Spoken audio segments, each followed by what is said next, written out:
Hello students, आज का हमारा टॉपिक है स्टैंडर्ड डेविएशन का ही टॉपिक है। वो है कंबाइंड स्टैंडर्ड डेविएशन। जिस तरह से हमने कंबाइंड अर्थमेटिक मीन की कैलकुलेशन की थी जब हमने अर्थमेटिक मीन का चैप्टर या न्यूमेरिकल सॉल्व किए थे, उसी तरह से ये कंबाइंड स्टैंडर्ड डेविएशन है और उसके लिए हमको कंबाइंड मीन की भी ज़रूरत पड़ती है। इसलिए आपका पहला काम यह है कि आप पहले कंबाइंड मीन को वापस उसकी प्रैक्टिस करें और उसके बाद ये कंबाइंड स्टैंडर्ड डेविएशन के सवाल करें। कंबाइंड स्टैंडर्ड डेविएशन का जो हमारा फॉर्मूला है उसके लिए हमको ज़रूरत होती है कि यदि मान लीजिए हमारे पास दो ही वेरिएबल हैं, यानी 1 और 2 या ए और बी जो भी हैं, तो सबसे पहले हमारा काम है उसका कंबाइंड मीन निकालना। हम कंबाइंड मीन निकाल लेते हैं। n1 number of observations x1 जो भी आपके x की वैल्यूज़ हैं plus n2 x2 divided by n1 plus n2 जो कि आपका कंबाइंड मीन निकालने का फॉर्मूला है यदि आपके पास दो ही वेरिएबल हैं। यदि आप मोर देन 2 वेरिएबल्स हैं तो ये नंबर जो हैं वो ऐड होते चले जाते हैं। n2 x बार 2 प्लस n3 x बार 3 प्लस यदि 4 हैं तो ये n4 इंटू x बार 4। तो इस तरह से ये आगे बढ़ता चला जाता है और उसको हम total number n1 plus n2 plus n3 या n4 हम इनसे डिवाइड कर देते हैं तो हमको कंबाइंड अर्थमेटिक मीन मिल जाता है। कंबाइंड अर्थमेटिक मीन निकालने के बाद हम ये फार्मूला यूज़ करते हैं कंबाइंड स्टैंडर्ड डिविएशन की कैलकुलेशन के लिए। This is sigma 1 2। सिग्मा 1 2 कब है? जब हमारे पास दो ही वेरिएबल हैं या दो ही ग्रुप हैं। तो ये अंडर रूट तो है ही बच्चों, क्योंकि स्टैंडर्ड डिविएशन है। n1 is number of observation जो भी नंबर हैं आपके, सिग्मा 1 स्क्वायर यानी जो भी आपको स्टैंडर्ड डिविएशन दिया हुआ है वो उसका square plus d1 square. d1 square क्या है? देखिए यहाँ देखिए, d1 निकालने के लिए this is difference between combined mean and the individual mean. Combined mean में से यदि हम इंडिविजुअल मीन माइनस कर देते हैं तो हमको d1 मिलता है और उसको यदि हम स्क्वायर कर लेते हैं तो हमारे पास d1 स्क्वायर की वैल्यू आती है जो कि हम यहाँ पर रख देते हैं। इसी तरह से n2 जो n2 नंबर है वो आ जाएगा सिग्मा 2 स्क्वायर, ये हमको गिवन होता है, और d1 स्क्वायर d2 स्क्वायर जो सेकंड जो आपका डिफरेंस है वो, यानी कंबाइंड मीन तो सेम ही है, इंडिविजुअल मीन आपके चेंज हो जाते हैं, उसमें से आप माइनस करेंगे तो हमको d2 मिलेगा और उसको हम स्क्वायर कर लेते हैं तो हमको d2 स्क्वायर मिल जाता है। आगे बढ़ते हैं। कंबाइंड स्टैंडर्ड डेविएशन का ये मान लीजिए ये आपको न्यूमेरिकल दिया हुआ है। अब ये सवाल क्या कहता है? From the analysis of monthly wages paid to employees in two service organisation X and Y, यानी एक्स एंड वाई दो ऑर्गेनाइजेशन है, या आसान शब्दों में आप ये समझ लीजिए कि एक्स एंड वाई दो कंपनियां हैं जो कि फॉलोइंग रिजल्ट्स इनको ऑब्टेन हुए हैं, जो कि इनकी जो वैल्यू है, जो डिजिट्स हैं, अब देखिए ये क्या कहती हैं, दोनों कंपनियों के ये डिजिट्स हैं वो क्या कहते हैं? Number of ways earners. Number of ways earners यानी कुल कितने मज़दूर काम करते हैं। तो जो एक्स कंपनी है वहाँ पे 550 मज़दूर काम करते हैं, वर्कर्स काम करते हैं, और वाई कंपनी में 650 वर्कर्स काम करते हैं। तो ये हमारी नंबर 1 कंपनी होगी, दिस इज़ n1 और दिस इज़ n2। आप इसको nx भी कर सकते हैं और इसको ny भी कर सकते हैं, 1 2 भी लिख सकते हैं। Average monthly wages. Average monthly wages का मतलब होता है उनकी mean wage. It means this is x bar 1, यानी x की जो मीन वेज है, एवरेज वेज है, वो 5000 है, और y की यानी दिस इज़ x बार 2 वो 4500 है। Variance of the distribution of wages. Variance of distribution यानी ये सिग्मा है लेकिन ये सिग्मा स्क्वायर है। Already sigma square is given to you, this is 900 और दिस इज़ 1600। कई बार क्या होता है कि खाली सिग्मा आप लोगों को दिया हुआ होता है। सिग्मा मान लीजिए जैसे अब इसको हम 900 का यदि स्क्वायर रूट निकालें तो सिग्मा खाली 30 आता है, इसका 40 आता है। तो यदि हम इसको डबल कर लेते हैं तो 900 हो जाता है। तो कई बार हमको खाली सिग्मा दिया होता है तो हमको उसको स्क्वायर करना होता है, लेकिन यहाँ पर ऑलरेडी आपको सिग्मा वेरिएंस ही दिया हुआ है। वेरिएंस का मतलब ही सिग्मा स्क्वायर होता है। तो इस तरह से आपकी कैलकुलेशन जो है वो थोड़ी सी और छोटी हो गई।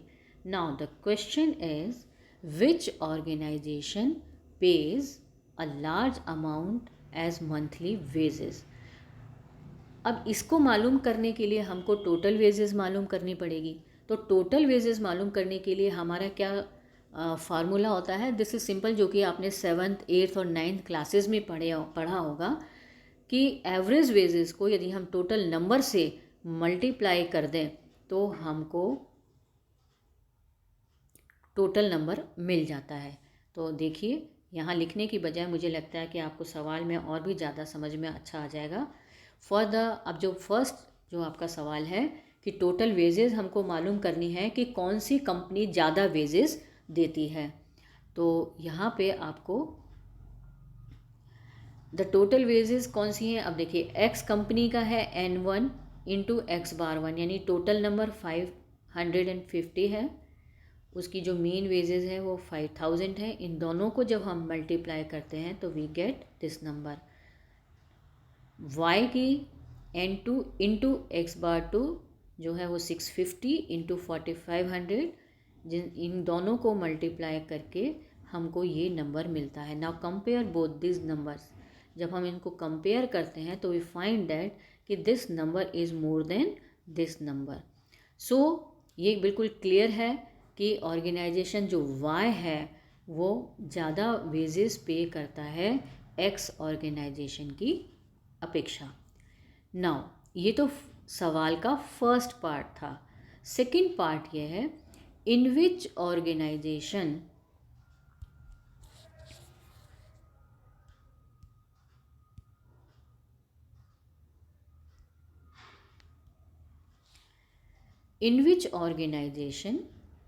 sorry for the interruption, in which organization is there greater variability in individual wages of all the wages earners taken together?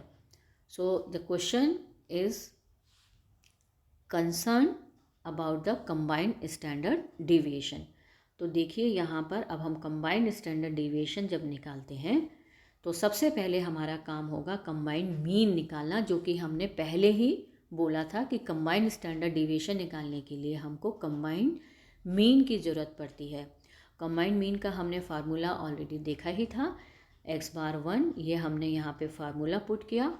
तो N1 इंटू एक्स बार 1 को जब हम मल्टीप्लाई करते हैं आपस में तो हम ये नंबर मिलता है हमको। इसी तरह से N2 एक्स बार 2 को जब हम मल्टीप्लाई करते हैं हमको ये नंबर मिलता है। और N1 प्लस N2 यानी X और Y दोनों ऑर्गेनाइजेशन के नंबर्स को जब हम ऐड कर लेते हैं तो हमको जो भी नंबर मिलता है उसे हम इन दोनों को, यानी ऊपर वाले फिगर्स को ऐड कर लीजिए, नीचे वाली फिगर्स को ऐड कर लीजिए और आपस में डिवाइड कर दीजिए, तो आपको ये नंबर मिलेगा जो कि हमारा कंबाइंड अर्थमेटिक मीन है। कंबाइंड अर्थमेटिक मीन निकालने के बाद अब हम कैलकुलेशन ऑफ कंबाइंड मीन की तरफ आते हैं। अब इसके लिए पहले हमको डी चाहिए, डिफरेंस चाहिए, difference between arithmetic mean and the individual X bar. तो अब देखिए, एक्स बार 1 2 यानी जो कंबाइंड मीन है उसमें से यदि हम एक्स कंपनी के एक्स बार को माइनस करते हैं तो हमको ये नंबर मिलता है। और यदि हम दूसरी या वाई कंपनी के एक्स बार को माइनस करते हैं तो हमको ये नंबर मिलता है 229.166। ठीक है। नाउ इनको हमें स्क्वायर कर लेना है, ये डी हैं और इनको जब हम स्क्वायर कर लेते हैं तो ये डबल हो जाते हैं नंबर, इनको डबल करना है हमको। Now look at the formula, sigma 1 2 is equal to under root, ये आपका फार्मूला है। अब देखिए, N1 की जगह हमने N1 यानी जो पहली कंपनी है हमारी X, उसका हमने नंबर लिख दिया 550। Sigma 1 square already given to you, this is 900. D1 square is this, D1 यानी एक्स कंपनी का D, जो कि हमारे इस एग्जाम्पल में -270.834 है.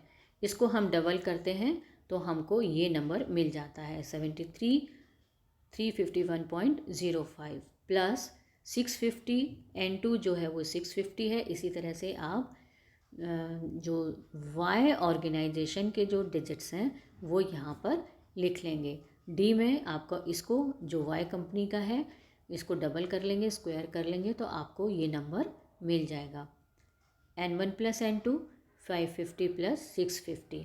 अब पहले आप जो ब्रैकेट के अंदर जो प्लस वाली जो डिजिट्स हैं उनको ऐड कर लेंगे और उसको 550 से जब आप मल्टीप्लाई करते हैं तो आपको ये नंबर मिल जाता है. ये नंबर आपको मिल जाता है. उसके बाद आप इसी तरह से इन प्लस वाली संख्याओं को ब्रैकेट के अंदर पहले ऐड कर लेंगे और 650 से मल्टीप्लाई कर लेंगे तो आपको ये नंबर मिलता है. इन दोनों को जब ऐड करेंगे तो आपको ये नंबर मिलता है. तो पहले आप इन दोनों को ऐड कर दीजिए, प्लस का साइन है बीच में, आपको जोड़ना है और उसके बाद 1200 से डिवाइड करना है. तो जो नंबर आप डिवाइड करने के बाद जो नंबर आता है आपके पास, ये नंबर आएगा 633,445. इसका आप अंडर रूट निकाल लीजिए क्योंकि स्टैंडर्ड डिविएशन है, और जब आप स्टैंडर्ड डिविएशन अंडर रूट निकाल लेंगे you will get this answer which is our combined standard deviation. 1 2 लिखेंगे, इट मीन्स कि ये हम कंबाइंड स्टैंडर्ड डिविएशन की बात करते हैं. तो बच्चों this is all about standard deviation. अगले वीडियो में हम बात करेंगे एक नए टॉपिक की. Thank you very much.